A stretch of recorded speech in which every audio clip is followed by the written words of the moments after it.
Assalamualaikum warahmatullahi wabarakatuh. Bagian komponen pasif yang ketiga yaitu induktor. Induktor atau koil adalah komponen elektronika pasif yang terdiri dari susunan lilitan kawat yang membentuk sebuah kumparan. Ya, pada dasarnya induktor dapat menimbulkan medan magnet jika dialiri oleh arus listrik. Medan magnet yang ditimbulkan tersebut dapat menyimpan energi dalam waktu yang relatif singkat. Jadi induktor ini adalah kumparan-kumparan yang mana kumparan tersebut jika dialiri oleh arus listrik maka akan menghasilkan medan magnet. Ya, seperti itu. Kita masuki pada bagian selanjutnya tentang induktor. Faktor pengaruh nilai induktansi. Ya, ada beberapa faktor yang mempengaruhi nilai sebuah induktansi, seperti nilai induktansi sebuah induktor atau koil tergantung pada 4 faktor berikut. Yang pertama adalah jumlah lilitan. Semakin banyak lilitan, maka semakin tinggi tingkat induktansinya atau nilai induktansinya. Yang kedua, diameter induktor. Semakin besar diameter induktor tersebut, maka semakin tinggi pula nilai induktansinya. Selanjutnya yang ketiga ada permeabilitas inti, yaitu bahan inti yang digunakan seperti udara, besi ataupun seri. Ya, ukuran panjang induktor. Ya, faktor yang keempat, yaitu semakin pendek induktor atau koil, maka semakin tinggi induktansinya. Ya, itulah 4 faktor yang mempengaruhi nilai induktansi dari sebuah induktor atau koil.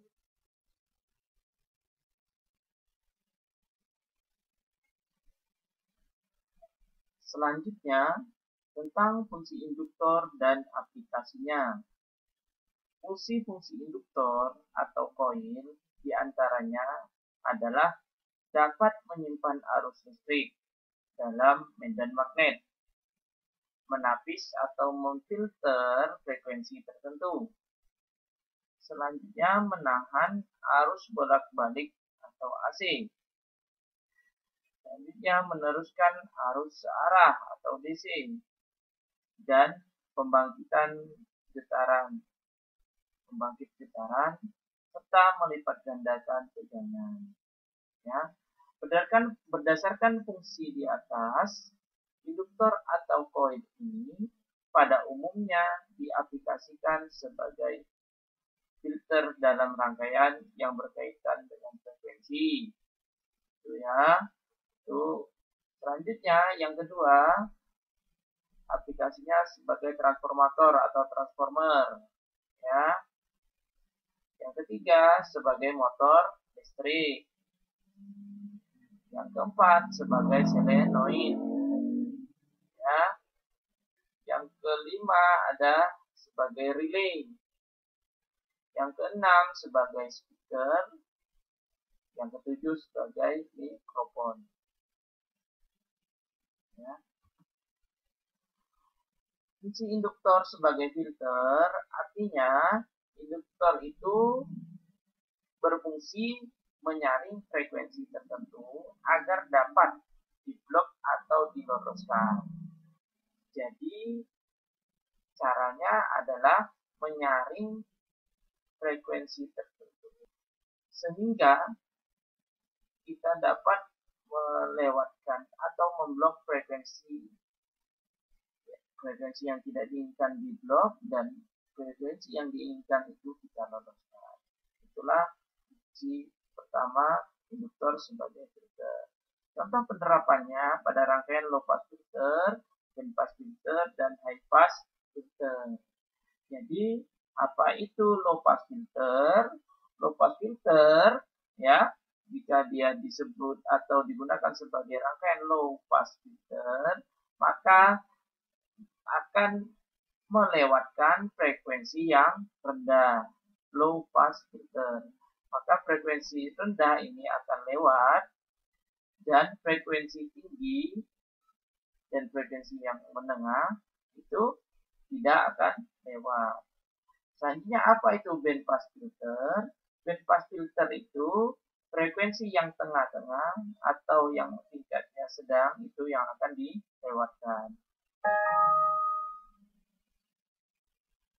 Jadi, jika band pass filter ini dilewatkan, maka frekuensi tinggi dan frekuensi rendah akan diblok.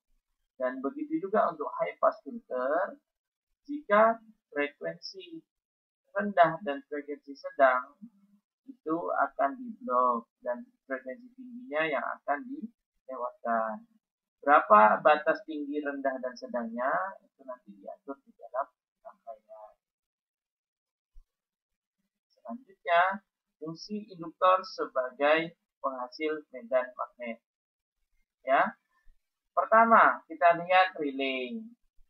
Jadi saya harap penonton semua sudah memahami terkait dengan relay.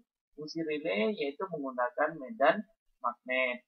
Ketika diakhiri arus listrik, ya, maka akan ada medan magnet, dan medan magnet itu akan menarik sebuah plat, yang mana plat itu akan digunakan sebagai penyambung atau pemutus tegangan, ya, begitu. Jadi relay yaitu dimanfaatkan sebagai untuk pemutus dan penghubung tegangan listrik, arus listrik.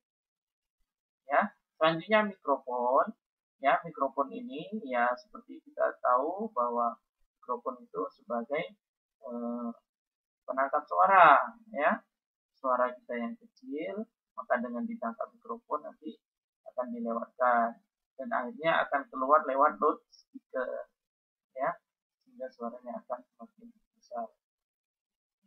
Dan yang terakhir, jika fungsi induktor sebagai medan magnet, dia diterapkan pada motor listrik, ya. Motor listrik itu bergerak dengan menggunakan medan magnet hasil dari kumparan-kumparan yang ada di dalamnya. Kumparan itulah yang disebut dengan induktor, ya. Ketika dia menghasilkan, diberi arus pada kumparan tersebut, maka medan magnet, ya, akan timbul di dalam kumparan tersebut dan akan menggerakkan stator. Rotor, ya, yang bergerak. Selanjutnya, fungsi induktor sebagai pembangkit frekuensi, ya.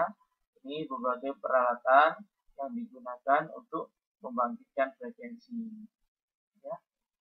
Selanjutnya, fungsi induktor sebagai transformasi arus atau trafo, ya. Fungsi induktor sebagai transformasi arus, ya, yaitu untuk menaikkan atau menurunkan tegangan tadi, ya.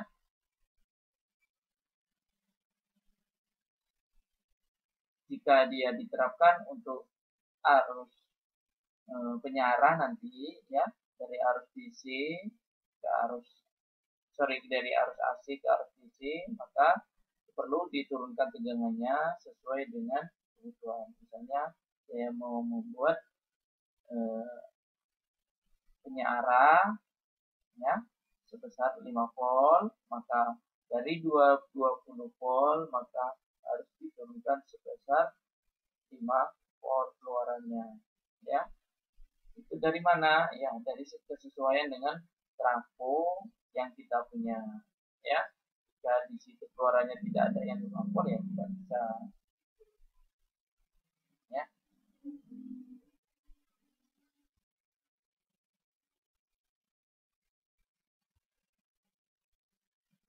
Itulah tadi kaitan dengan bahasan trafo, perkenalan tentang trafo. Ya, terima kasih. Assalamualaikum warahmatullahi wabarakatuh.